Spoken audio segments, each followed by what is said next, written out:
Well, the people in power, whether red or blue, they could not care less about Texas, me and you. They created this give me country that don't value hard work.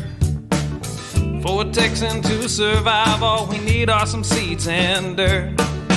Texan rise, don't you hear your call?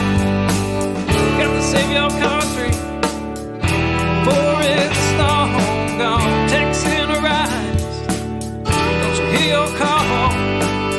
Got to save your country before it's long gone.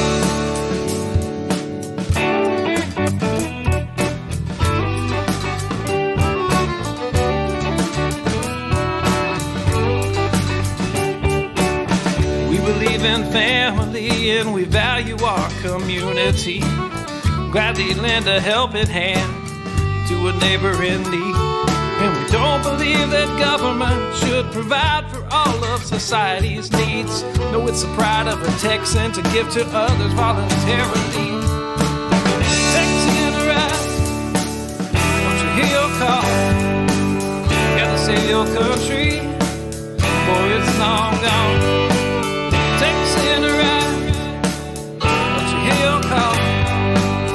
Gotta save your country before it's long gone.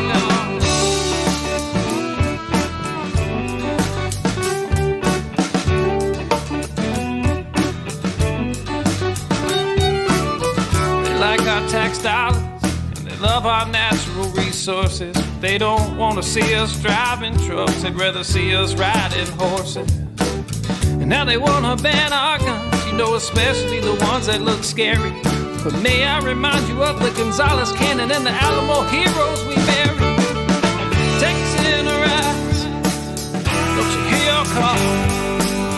Got to save our country before it's long gone. Don't you hear your call? Got to save our country before it's long gone.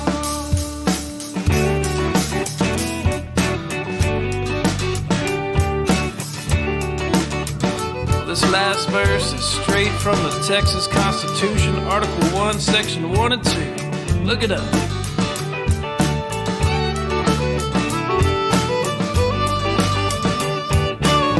Texas is an independent state, yet presently we suffer. We no longer possess the right to locally self-govern. And now it's time as a people in which all political power is inherent. And in such manner we find expedient, we reform or abolish our government. I said, Texan rise, don't you hear your call? Got to save your country before it's long gone. Texan rise, don't you hear your call? Got to save your country before it's long gone.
Oops.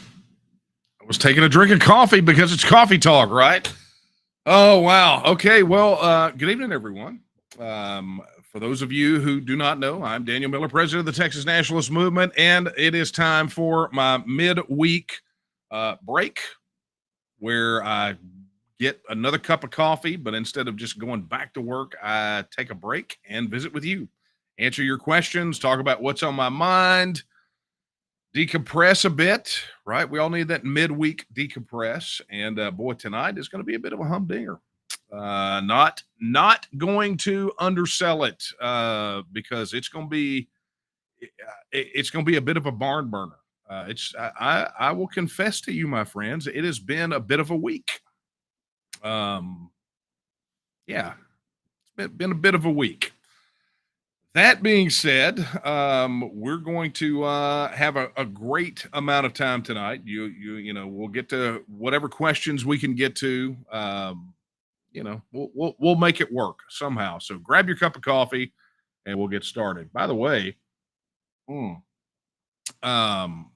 yeah, let's do the housekeeping first, right? So those of you that are joining us on either of the YouTube channels, please be sure to like, subscribe, and hit that notification bell. That way you'll know every time we post a new video or go live. And, we're getting a lot of those archives knocked out. So you make sure you do that. Additionally, chat is active on both of those. And lo and behold, guess what has happened? You're not going to believe this. YouTube readmitted us back into the partner program, right? So what does that mean? That means Super Chat, I believe, is active again. I don't understand it. I just simply don't understand. But that said, because chat is active, if you have any questions tonight, be sure to drop them in the chat, and they aggregate over here on the side of the screen, actually right there as I'm looking at it. And Kara's over there. She is getting all of these questions. She's going through the chat. If you have questions that are not answered on our website at texitnow.org, she's throwing those in there, and I'll get to them as I can. Additionally, if you are watching on any of the Facebook pages, because I think we're on like a slew of them now, be sure to drop your questions in the comments, and they go to the same place. Twitter, it doesn't work that way, but please do the retweet. Do all the things that you have to do on social media to help us spread the word. Because Lord knows if we leave it up to mainstream media, they will not, right? So all political power is inherent in the people. Well, apparently that includes the flow of information. So if it's going to be, it's up to us, right? So be sure you do all the social media things to beat the algorithm, but more importantly, tell your friends, right? Get on the horn, drop a text message, send a link, do whatever you got to do. Okay.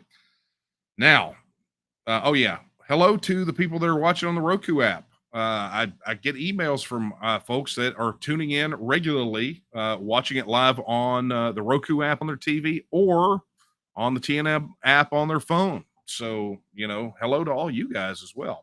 We won't be able to do it on Roku, but I think we're going to be able to get chat active on the mobile app for the video stream. We're working on it, along with a whole lot of other things. We'll keep you posted. Obviously, when it launches, we won't keep it a secret, I promise. All right, as you can tell, look, I'm still fully suited up. I literally just got off of an interview with Right American Media. Right before this, I had enough time to go get a cup of coffee, stretch the legs a bit, and then I am back at it. So here we are, and that will be airing tomorrow. We'll be sure to get links out there, and I think it's going to be 5 Pacific, so it'll be 3 here, right? Also, let me go ahead and I want to thank all of you that have been participating in these new webinars that we're doing. Very excited. Of course, a big thank you to also to all of our panelists that participated. The first night, Monday night, we did one on global exit in the Americas. And then last night, we did one on Crypto 101. And I got to tell you, it's been, the feedback has been phenomenal. Not just from the people who participate, but from the panelists too. They enjoyed being able to share what they have to say with you guys, and just looking forward to announcing the next ones that we're getting ready to do. So be watching for that. Go to tnm.me/events. And you'll be able to see all of the stuff that's on the calendar, right? Whether it's webinars, whether it's meetups, outreach events, whatever it is, my road schedule, it's all there. And it's a great opportunity for you to plug in. And look, if there's nothing in your area, right, there's one way to remedy that: become a local coordinator. That's what you got to do. Help us organize your town. Pretty simple. And then there will be meetings in your town. Easy enough to do. And man, we crossed a pretty important threshold, right? We are, as of the tail end of last week, we crossed over 50 local groups. 50. So that means that in 50 cities throughout Texas, there is a Texas nationalist movement leader there that's organizing, that's holding meetings, that's rounding up volunteers, and I fully expect we're gonna don't hold me to this, but I think we're gonna lap it. I still think by the end of the year, uh, probably before the end of the year, the way this is looking, we will have a larger field organization than either major political party. It's my prediction, and we're well on track to do that. So be looking for that. All right. Before I rip into this, excuse me, I will remind you, post your questions in chat. Additionally, if you would like to submit a question via email, you can do that at coffeetalk@thnm.org. And if you look at the little crawler there at the bottom, literally right below me right now, it shows it coffeetalk@thnm.org. I've already got some questions here. I've already got some questions coming in via chat, and it's going to be a fun one. And trust me, when I start laying out what I got to lay out for you tonight, I suspect a lot more questions. So let's get down to it. So uh, when I said it's been a bit of a week, I wasn't kidding. Okay. Um, I'm gonna have to give you a little background on this if it's gonna make sense, right? So for those of you who do not know, I don't earn a living off of the T and M. I don't have a salary. I don't do any of that. That's not how I earn. In fact, how I earn is I work as a technology consultant. That makes up about 98% of my take home pay, right? And then I've got 2% that comes in, if I'm lucky, from selling tchotchkes off my website, right? So when you guys buy coffee mugs or you buy books from my personal website, not the T&M, but from my personal website, that's kind of the rest of it, right? So just like you, I'm out there every day. Many of you are entrepreneurs. You know how the entrepreneurial game is. It is feast or famine. And in the tech game, pretty much with what I do, it is that cycle can get real, real dicey sometimes, right? But that's what I do, and I have been involved in technology since the 1990s. I can remember when I lived in Longview. I can remember driving to Dallas almost every day for either meetings, trying to make things happen, or when I first started out, buying computer parts and assembling them and selling them out of my house. I say a house. That's a loose a loose description. The loosest definition of house fits where I live. I lived in a duplex in a pretty questionable neighborhood. But look, that's what I did. I started grinding, right? And that's what I fell back on when. Long story. I'm not going to get into all that for you, but you understand. I started out literally in the living room of a duplex and got involved in technology and have been involved in technology ever since, with the exception of once um, managing a newspaper, which that's a whole other story. But by and large, I have been either self-employed or work for other people, right? For a little stretch of time, a couple of years there after my dad passed, I worked for a couple of different companies, but it's all been technology, right? So that's what I do. I consult. I deal with startups or small mom and pops or medium-sized businesses. That's my thing. Okay. So if you've been to my website, you've seen, you go to danielomiller.com, you'll see I've got, there's all my little tchotchkes, and it's pretty much dedicated to that. And everything else is all about RFT Media, right? So if you go to rftmedia.com, you'll see there's literally a form. And that's what I do is I just do word of mouth, right? I do, you basically have to be referred, right? We don't do a lot of walk-ins. Okay. So that being said, obviously being in the technology business, people companies, right? Small, medium-sized companies, typically the ones we deal with, pay with credit cards. So, and the fact that I, got a little merch on my website, I got to process credit cards and have literally done so for a very long time. Well, that is until this week, when yours truly woke up to this in his email box. Stripe, who is a credit card processing company, which is used by millions upon millions of businesses. I think the last statistic was that 90% of consumers have bought from a company that processes on Stripe. So pretty common, but here it is. It says, "Dear hi Daniel." I notice it's not even a dear Daniel, right? It's a hi Daniel, like we're on a first name basis. We're writing to inform you that we have determined your business, Daniel Miller, is in violation of the Stripe Services Agreement. Okay, now remember, been processing with these guys, accepting credit cards for a very long time, right? It's not something recent, right? So tchotchkes, billing clients for consulting, all those sorts of things, right? So all of a sudden now, I'm in violation of their agreement. We are unable to accept payments for okay. Can we talk for a second about how bad the grammar is in this? How it literally makes no sense. We are unable to accept payments for accepting charitable or political donations as mentioned on our restricted businesses list. We're applying a notice period of 14 days before taking action on your account. Until October the 7th, you can continue processing normally, but after this date, your account will be closed and you will no longer be able to accept payments. So, restricted business is what they're saying. So, apparently on my website, there's something on their restricted businesses list. So, what did I do? Right? There was a button to appeal, but before I appealed, I'm being a good person.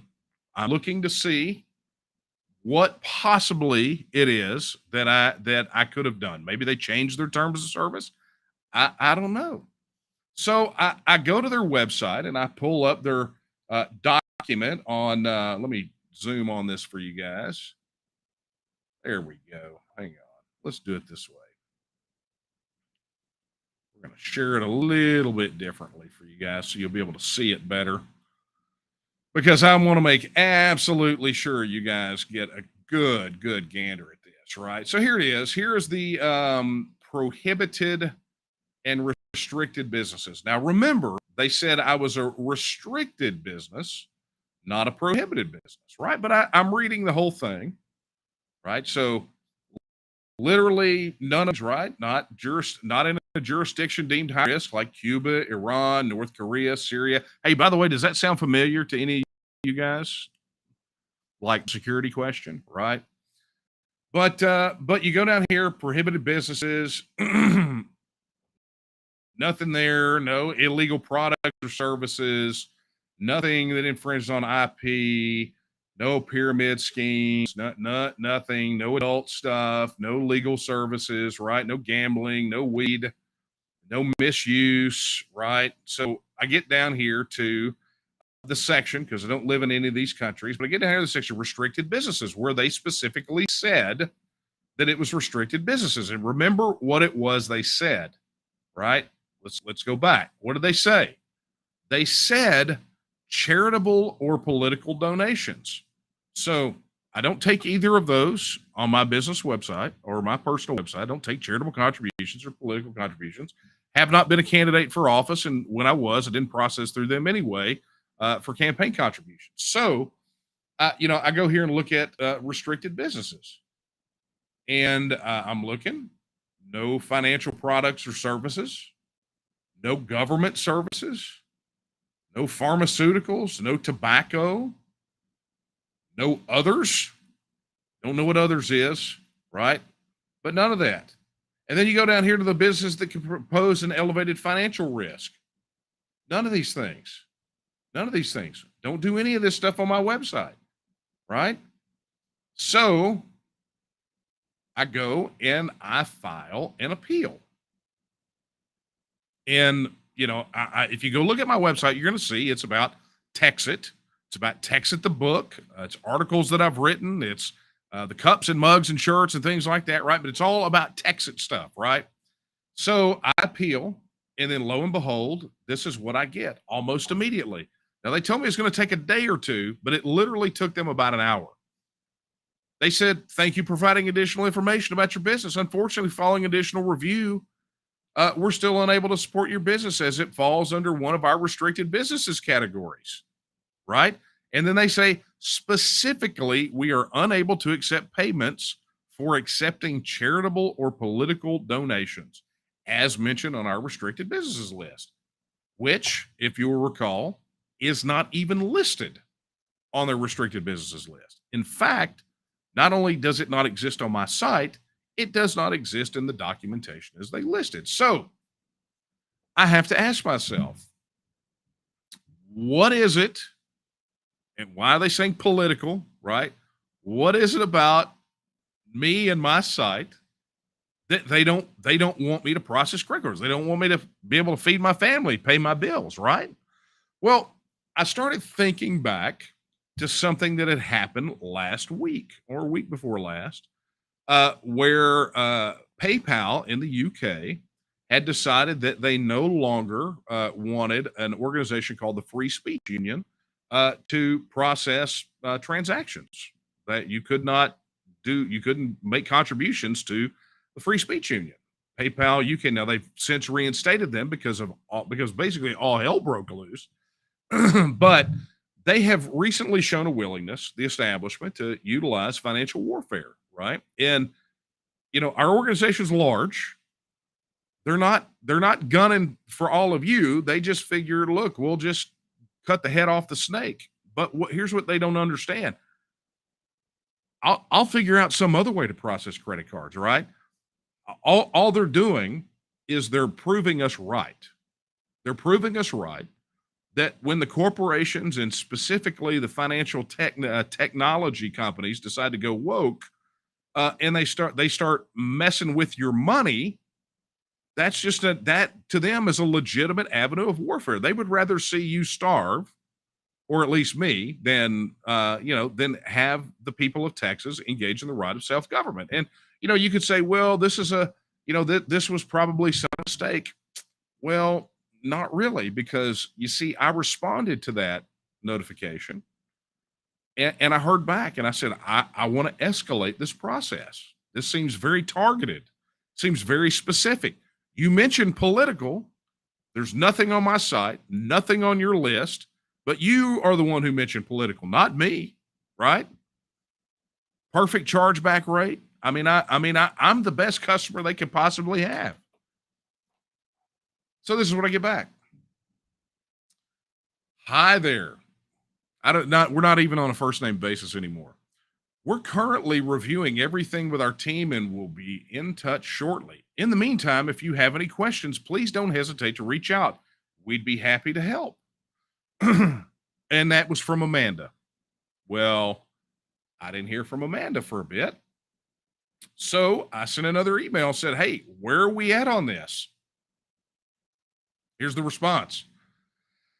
Thank you for providing additional information about your business. Unfortunately, following an additional review of your account, we're still unable to support your business as it falls under one of our restricted businesses categories. We're sorry we can't be of more help, but these restrictions are firm. Well, Lord have mercy. Those restrictions are firm. In fact, they are so firm, they do not appear on the document anywhere. But they're the ones who said what it was. They said in their email. So I guess at this point, they are so crapping their britches over where we're headed, how much steam we're getting. Somebody somewhere decided, you know what? We're going to go after this dude. We're going to go after him. Because if we make him knuckle under, right? We crush him.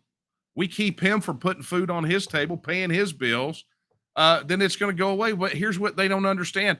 I am not the Texas Nationalist Movement. I am in the Texas Nationalist Movement, but I am not the Texas Nationalist Movement, right? So I have been prepared for this and endured far worse than this kind of crap. for the 26 years I've done this. I mean, if literally, if this is the best they got, then we've already won, because this ain't crap. This ain't stink. They can't do any. If this is literally all they got, then there's no chance in the world. Okay, yeah, what do? They inconvenience me. Yeah, I don't know how my clients are going to pay me yet. They've really kind of upset the apple cart over here, but I don't care, because any inconvenience that I'm experiencing is outweighed by the joy that I am experiencing, and that we are causing them so much grief that this is what they decided to do. This is it. I mean, is this their play, or is this the opening salvo? Because either way, it's weak. It is a 5-gallon bucket of weak sauce. So if this is all you got, bring it on. I'll go to my clients. I'll get them to cut me checks. Those things still work, right? I'll figure it out. I'll figure it out. But if this is all they got, then praise be to God, because let me tell you something. We're about to go through that place like crap through a goose. They have never seen anything. If that's all they got, if that's the best they got, then they have never seen anything like the juggernaut that is headed at them. This Texas train is moving throttle wide open. Throttle wide open. And the last place they need to be is on the tracks. They better get out of the way, because this ain't going to stop us. There's no way in the world this would ever stop us. They ain't going to stop me. I can still be a tech consultant. I'll still get my business done. Yeah, maybe it'll be inconvenient for a couple of weeks. I won't sell some coffee mugs or some T-shirts. So what? I don't care. I don't care. What I care about is the fact that they have got their undies in such a bundle that they're going to try to pull that cancel culture bull crap on me, and they're going to come up bupkis. They're going to come up with the big goose egg, right? Because they ain't never seen anything like this. That never, ever, ever have they ever seen anything like this. So if you got it, bring it. That's all I'm going to say. Because, the fact is that we're going to stop doing business.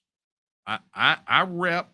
The thing is, I consult with a whole lot of different companies, a whole lot of entities on the tech side that also take credit cards. And guess what? My next call probably going to be over there to Hutch Hutchison, our one of our district directors who works for a credit card processing company. Be like, hey, dude, let's start having some conversations, right?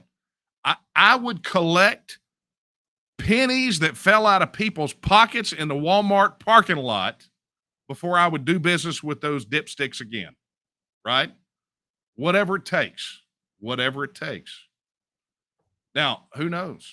Maybe this thing is like so many others. When people try to screw us and we raise holy hell and they back down, maybe they're going to back down. But, this is not going to be, forgive and forget for us. We're in crunch time. And fact of the matter is they didn't go after the T&M because they knew what kind of a crap storm that would they know the type of crap storm that would create. Because if they go after the T&M, it's Katie bar the door. But instead, they tried the coward chicken crap move and came after me. And so what? Bring it. I mean, if you literally, if you think this is the worst thing that anyone has ever done to me for standing up for Texas independence, you got to get a clue. You really do. So anyway, I will keep you posted on that. I'll keep you posted, let you know what's happening with that deal. But I figured you should know, right? That let me take the blows, right? If they're coming at me, they're not coming at you, right? So let me take it. I'll take it. So what I've done for a very long time, I'll take it, and I'll be happy about it. I'll be smiling the whole time. Okay. All right. Before I break off into the news about our illustrious Lieutenant Governor, let me check the questions really quick and see what we got.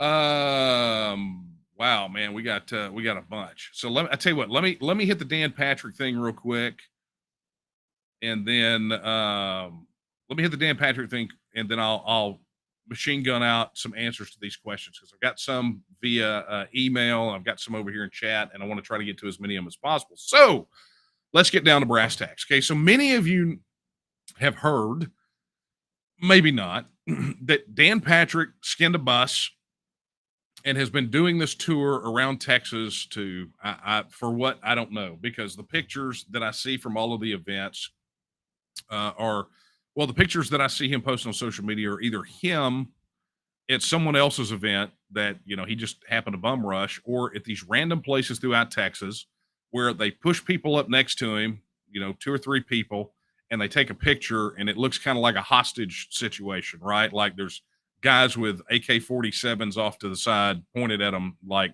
you know, they don't know who he is, right? So whatever. I'm not trying to dump on Dan over that, right? I've been to some low turnout events in my life, although I will say that our events are drawing more than his.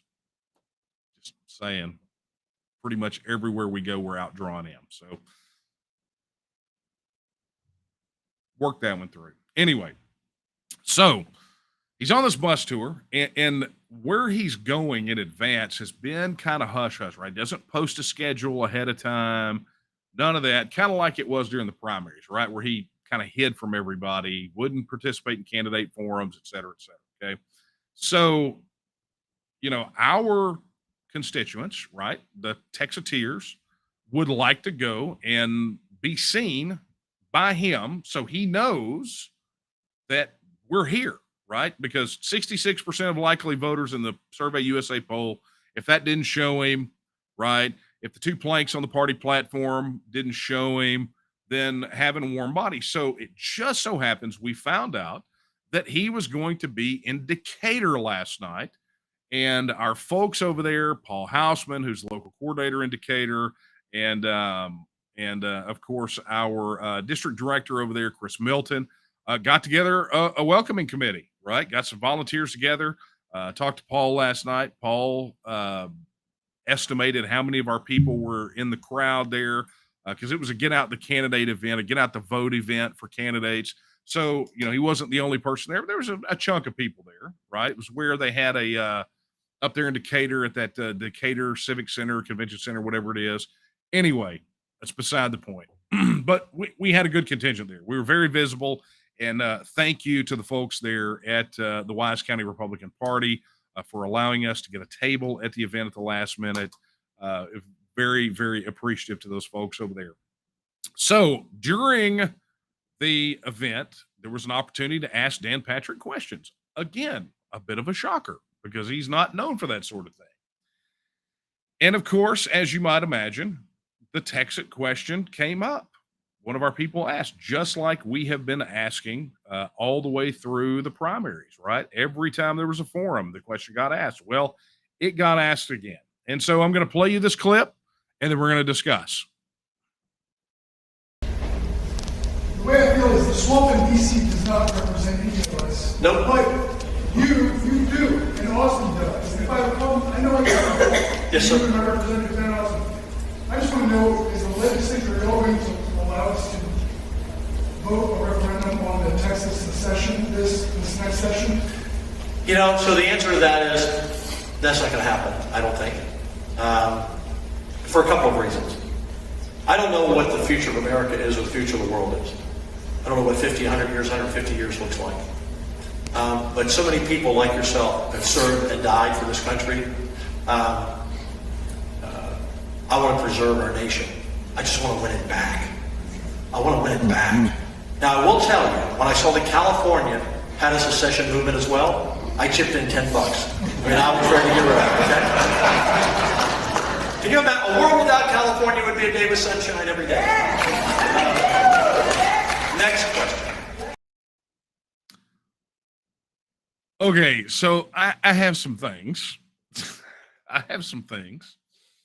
So if you could not make out the question was, you know, and there was a setup to it, and yeah, granted the audio is not superb or stellar at the very beginning. But the question is, are we going to see the Texas secession issue in the legislature this session? And Dan Patrick said, well, you heard what he said, but then he qualified it with, I don't think. So he didn't give a hard no, and he left wiggle room, which is pretty typical for politicians, right? But I will tell you, interestingly enough, Dan Patrick a year ago would have been very vocal that it was never going to happen. Now, granted, his stated intention of not respecting the Republican Party platform, right? The two planks calling for a Texas vote, one in the next session, and his ignoring Article 1, Section 2. Those are egregious things, right? And I think voters should contemplate those things, right? I'm not telling you to not vote for Dan Patrick, but I'm telling you that between now and Election Day, you need to hold Dan Patrick's feet to the fire, because this is what he said. He said he doesn't see it. He doesn't think. Well, it's time to help him think differently, right? What have I been saying? I said it at the Cypress Tea Party. I said it at training. I've been saying it before. If politicians will sacrifice principle for political expediency, then you have to make the Texas issue politically expedient. And what that means is you need to take that I don't think that he says, and you need to make him think differently. And you do that by repeatedly blowing this issue up where he's at. So what I'm telling you is, wherever he is, wherever these electeds are, and I talked about this last week, wherever they are, you got to be like Patrick, not Dan Patrick, but the other Patrick who asked the question. You got to be like Patrick. You got to ask the question and do it over and over and over, just like we did during the primaries, right? You guys mercilessly hounded these guys at their town hall meetings and campaign events and ask the question publicly and get it on record, right? Get it recorded, get it on record. This is how we win. So, yeah, Dan Patrick didn't give a rousing endorsement of Texas. So what? Did you expect him to? I mean, we didn't get property tax abolition. We didn't get property tax abolished. We didn't get the things done for the border that we need to get. All the things we talked about back during the primary, literally the things why I ran against him, the two issues that he ran on when he ran for lieutenant governor, he never got done. Okay, so, did you expect them to roll over? No, they're not going to roll over. You got to get up in their ear. Now, here's the other thing too. So those of you who participated in the Global Exit webinar Monday night know that we actually had the leader from the Cal Exit movement on the panel, right? Marcus. So when I saw this clip last night, I thought, I know what I'm going to do. I'm going to call Marcus. So I called Marcus today and I said, Marcus, can you check your donor records to see if our lieutenant governor ever donated $10 to you guys? Now, obviously that probably would have stood out. Marcus was checking on it, and I expect an answer on it tomorrow. And I'm going to tell you what I expect the answer to be. I'm going to expect that Dan Patrick did not donate money to the Cal Exit movement like he said he did. He probably got up there and, made it as a chuckle line. But the fact of the matter is that if you think about his rationale, and this is where I want to take it back to. He said all the things, I don't see it happening. I don't think, blah, blah, blah, for two reasons. His first reason, I can't tell the future. I don't know what the future holds. That's not a reason. That's just an admission. None of us do, right? So it's meaningless. And then the second thing is, I'd rather see California leave. Well, that doesn't alleviate our problem. That doesn't fix the problem. The federal government is the problem. The federal system is the problem, right? So he gave two answers, two reasons why he wants to deny you your inalienable right, neither of which apply or answer the question. Okay? So what that tells you is he has no solid, well thought out opposition as to why they should deny you, why he supports denying you the ability to vote on the thing, right? So all I'm going to do is tell you this: is that you gotta make this an issue for him, for Abbott, for all of these legislators between now and election day, and then you have to keep it up. Excuse me, because my friends, this is how we win. That exchange, we're going to have this posted on our YouTube channel. We'll get it all posted on social media. But that clip right there is going to circulate over and over and over. And it's going to circulate because you're going to help do it. We're going to make sure that it gets in as many hands as possible. And I'm still waiting. When Marcus rings me back and he tells me what I suspect he's going to tell me, then that's a whole other thing that needs to be addressed. But look, here's my word to those of you that saw that video clip and got kind of down in the mouth about it. Don't. He didn't tell you no. He told you that there's an opening in his mind because he left himself wiggle room.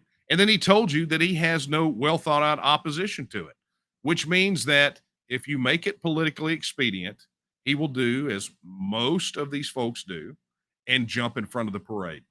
That's what he'll do. That he will come along, but it's going to take a lot of effort. There is no shortcuts, folks. There are none. I talk about it. I talk about in the book, I talk about political amateurism and I talk about short-term thinking.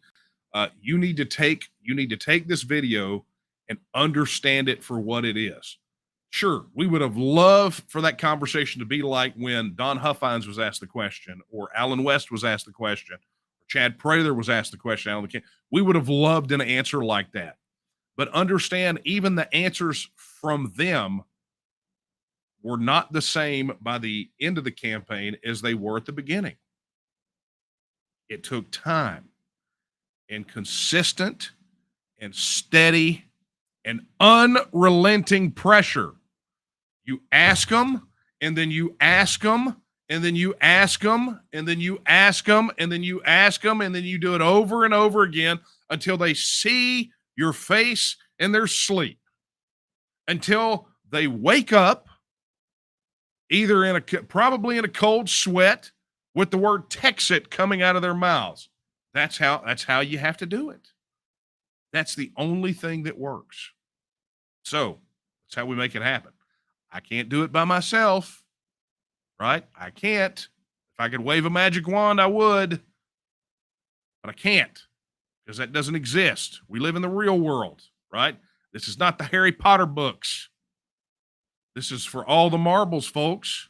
This is how we win. And it's going to take time and effort to get it done. And really and truly, it's going to be a measure of how bad you want it. Okay. Hey, look at this. Man, I'm running low. Hey, this is the mug that I got at Prasix. It's I don't know what this is, but this is great. And by the way, thank you. This hour brought to you by Angelo Watuski and the folks there at T&M Wahlberg who got me this coffee. I'm still drinking on it. And I appreciate it. So thank you very much. All right, folks. So you know what to do, right? I mean, if the woke corporations are not going to knuckle me under, and a video of Dan Patrick essentially exposing his chin is not going to do you in, then I think we're well on our way to victory. We got every opportunity in the world to win this thing. Got every opportunity. We just have to put in the work, put in the effort, and we got to get the job done. And we can't let any of this crap get to us, right? We go out there with a winner's mindset and we go win. We go win. And we don't let these little mealy mouth nonsense, Amanda over there at Stripe and, Dan Patrick at this event on stage. Look, I don't have any ill will against him. I don't have anything personal against him. All I want is an acknowledgement of the inalienable right that we have under Article 1, Section 2 to give us a Texit vote. That's it. Give us the vote. We want a free, fair vote on the Texit issue. And if no one supports it, guess what? You'll decimate the issue. You will send me to the House.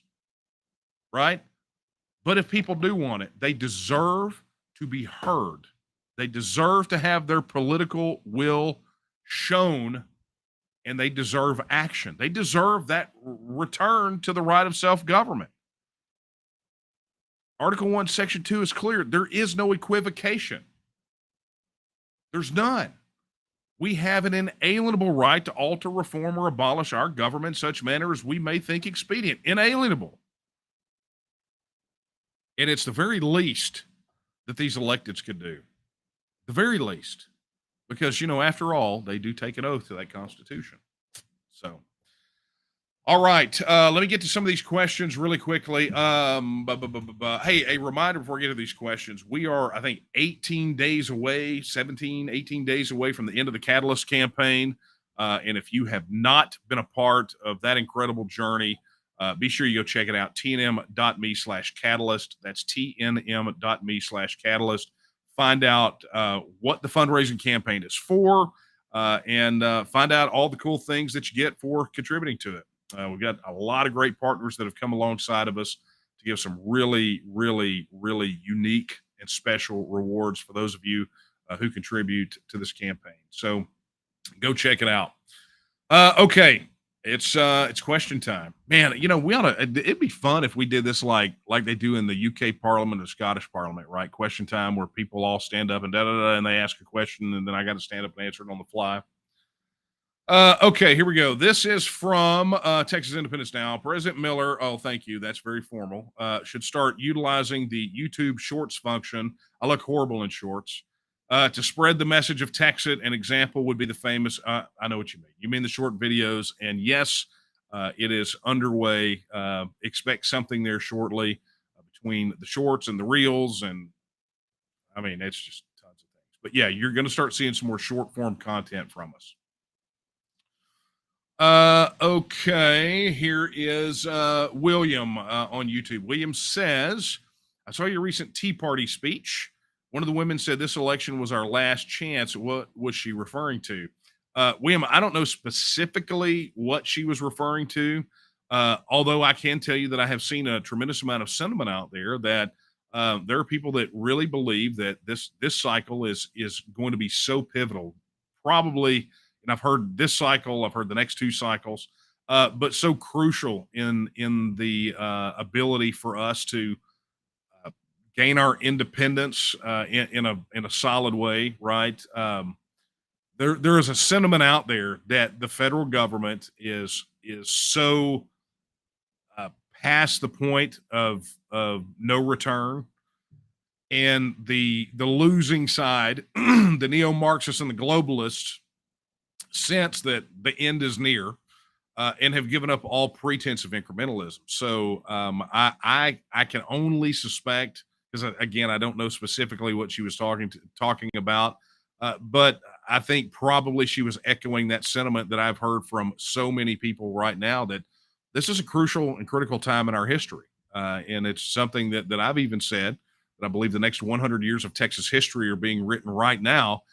And it's up to us to either write them or write that history or have it written for us. So, it is critical. I think it betrays an urgency. So, William, thank you so much for your question. Wish I could have been a little more specific, but since I didn't say it, I can't really speak to it very well. Okay. Also from YouTube, El Scorpio Perfecto. How did you connect with the North Mexico secession movement? That happened many years ago. Actually was the first contact. But they actually contacted us out of the blue many, many years ago. And like, hey, we're still around, or we're here. We didn't know that they were even existed. And I think at the time they had like a Facebook page, and that was about the extent of it. And amazingly enough, um, over the years, I mean, we have had dialogue off and on, but we really lost touch with them for quite some time. And I don't know if it was internal, if it was reorganization or whatever, but we were able to connect up again here recently, and it's amazing. We still share a lot of the same concerns. They are just as upset about illegal immigration as we are. They're sick and tired of having their industry sapped to the benefit of Mexico City, the federal government down there. And they were the first ones to remind everyone that the real name of Mexico is the United States of Mexico, and they behave just the same way as the United States of America. So, if you would like to find out now, we had Carlos on the panel, the Global Exit panel Monday night. If you would like to find out more about him, and connect with any of those speakers from either of the webinars, go to tnm.me/speakers, and all of their links are there, and you'll be able to connect with them yourself. But great folks. I literally was in a chat conversation right before the interview I did right before this with leaders from independence movements all over. We talk a lot, but specifically, we were talking with Alberta and MSPI down in Sao Paulo, Brazil, and they're having some great conversations over there, and just really interesting community of independence-minded folks that may not agree on a lot of, kind of minute policy issues, kind of down to that granular level. But at a fundamental level, we all agree in the right of self-determination. That they should be able to govern themselves. We should be able to govern ourselves. So it makes for great conversations.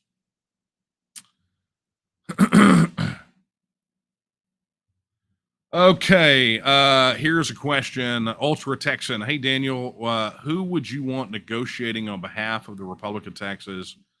And would you want to be a part of that process? Man, that's a good question. Who would I want negotiating? Well, so there's obviously going to be multiple negotiations happening, right? So for those of you who have not sat through this before, understand that post-Texit vote, there are four things that have to be addressed: constitutional issues, statutory issues, international covenants, treaties, and agreements, and the negotiated issues with the federal government. So, there are going to be multiple negotiations going on, right? So you're looking at a full-blown negotiating team, uh, not just for the negotiated issues with the federal government, but the international covenants, treaties, and agreements. I mean, it's going to be a massive team. Says, would you want to be a part of that process? I don't know. I have said time and time again that after doing this for so long, I fully intend, once this is all said and done, to go get a vacation, right? To do something uh, for a bit that is not about Texas independence. Like, I don't know, sleep, go to a beach. I don't know. I don't know what that looks like, right?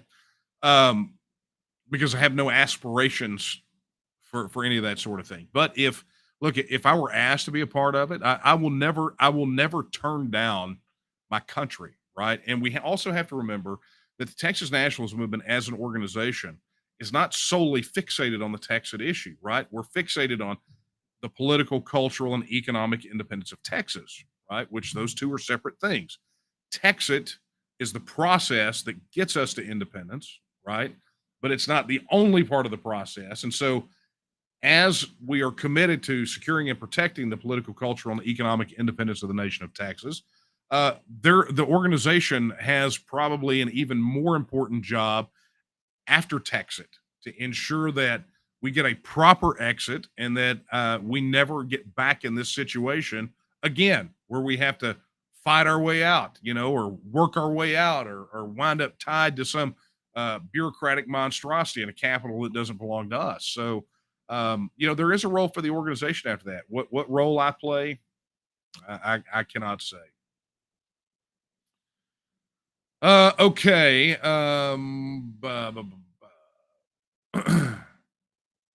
find one here.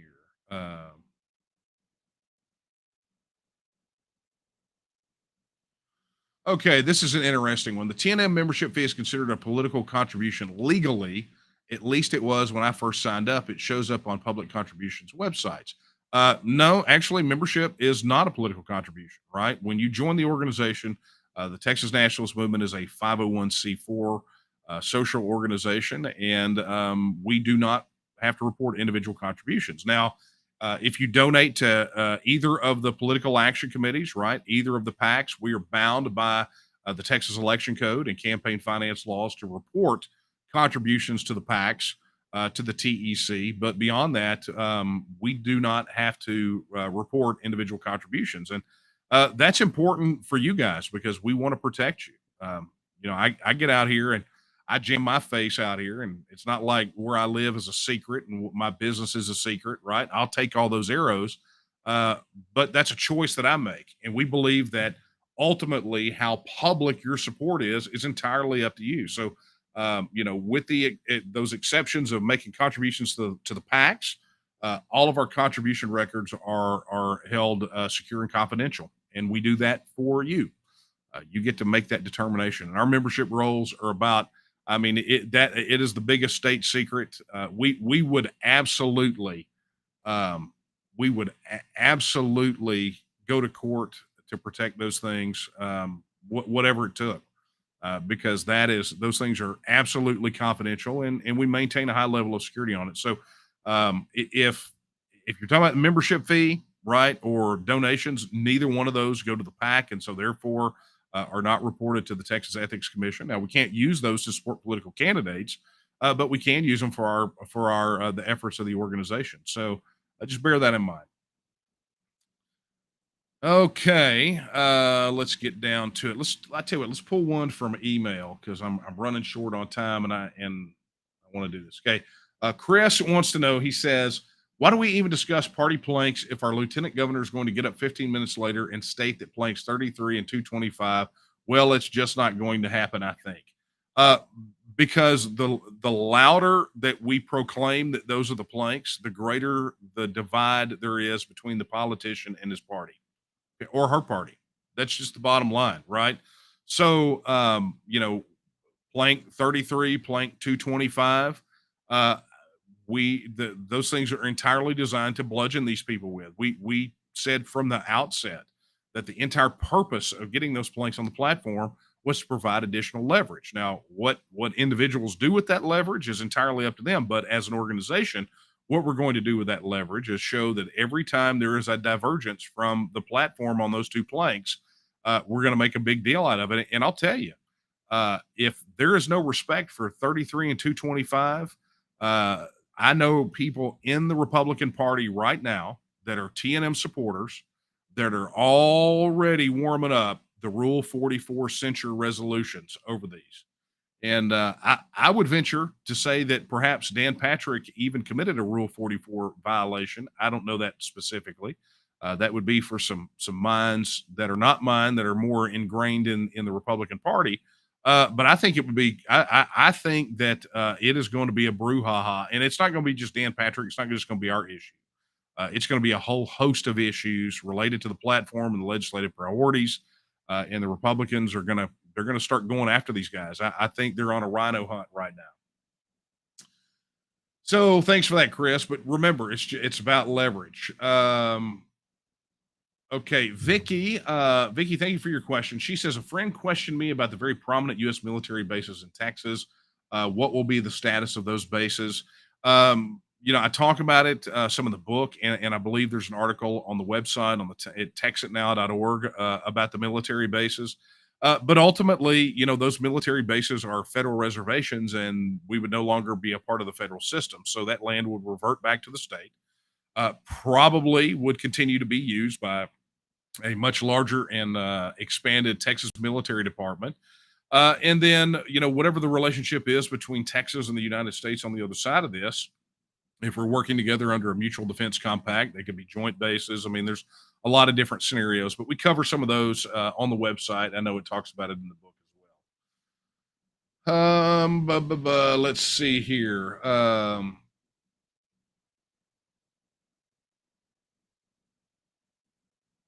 Oh, okay. This is a good follow-up question. Okay. This is from John. John says, given my suspicions about a recent, I guess, given my something about a recent event, if Texas has a mutual defense agreement with the U.S., we would not be expected to engage on the side of the U.S. if the U.S. starts it correct. I'm guessing you're probably talking about Nord Stream 2. That's the thing about it, right? So one of the things, and oddly enough, I was studying this a couple of weeks ago, and I'm readying something about this. But when we think about mutual defense pacts, obviously NATO comes to mind, but almost no one thinks about the mutual defense pact that we have with pretty much all of the countries in North, Central, and South America, right? It was essentially a mutual assistance treaty is what it is, but it has defense components dealing with attacks and defense and things of that nature. And we'll share some more information about that when I get that article ready. But essentially, what it talks about is that there is no you are not bound to an aggressor, right? So from a mutual defense pact standpoint, I don't know of a single mutual defense treaty that binds that mutual defense to an aggressor. So mutual defense compacts are typically defense. If you're attacked, we come to your assistance, we come to your aid. But if you're an aggressor, then there is no obligation that exists under those documents. So I think I understand where you're going with that. That's generally how it works. And you can look, there are plenty of mutual defense pacts out there, all of varying degrees of tightness. The parties have various obligations, but I don't know that Texas would ever sign a mutual defense compact with anyone that obligated us to come in on the side if they were an aggressor in a war. I just don't see that happening. All right.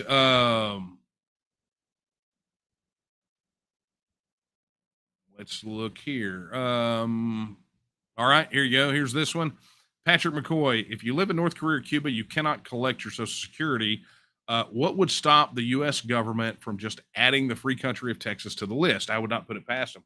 It's an interesting question, but you have to look at the reality of it, right? So why are North Korea, Cuba, Syria, all those countries, oddly enough, that I listed at the beginning, talking about this issue that I'm running into with stripe, right? So Cuba, Iran, North Korea, Syria, of course, they've got several regions there that broke away from Ukraine that are that are being contested right now. But why is that? Well, the reason being is those countries are they're prescribed, right? They're essentially, as it says here, they're on sanctions lists. And so it really boils down primarily for the Social Security reason for banking, right? They're prohibited, they're sanctioned because they're state sponsors of terror, generally, right? Obviously, North Korea, because technically a state of war still exists, right? There's a ceasefire, but North Korea is on that list. I think Belarus may still be on that list. I can't remember, but they have them listed. They're under sanctions for either severe human rights abuses, right? Or as being foreign sponsors of terror. Okay. So the fact of the matter is that they would have to justify to the people, right? Whatever states remain in the United States. So let's just pluck Texas out. You've got the 49 others. Now they have to go make the case to the rest of those people how the people of Texas exercising their right of self-government, right? We're not firing on Fort Sumter, right?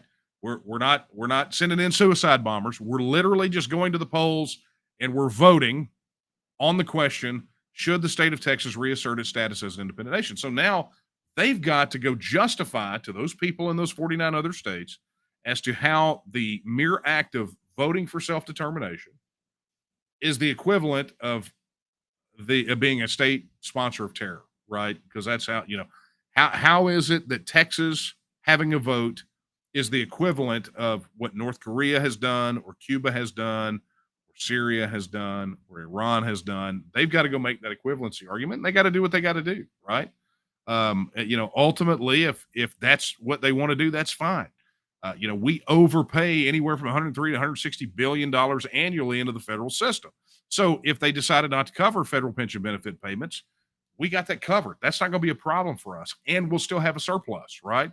We would still have enough to completely abolish property tax in Texas, 100%, and never bat an eye, right? However, I will just caution people on this.